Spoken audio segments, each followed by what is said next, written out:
So, sa kabila, ganun din yung janitor.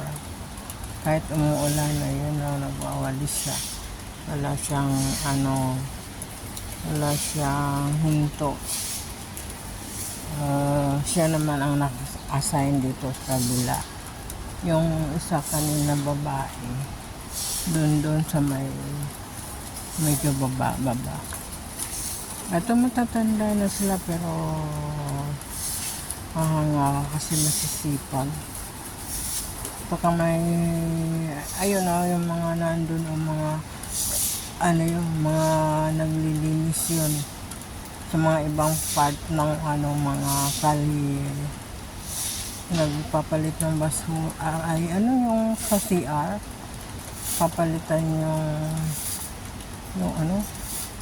yung pinaka plastic ng garbage bag, papalitan.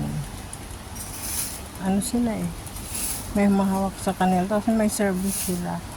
Pag uwian na talaga, kaya walang hinto-hinto sila kahit umuulan kasi may oras kasi na hinahabol at hindi sila pwede yung uupo na lang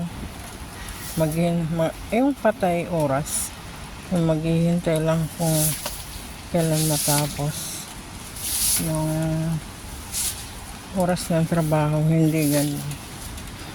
Sila masipag talaga. Winawalisan niya yung sa may malapit sa inupuan ko. Kailangan din kasi kahit paano nagawa nila yung gawain nila bago matapos yung kanilang oras.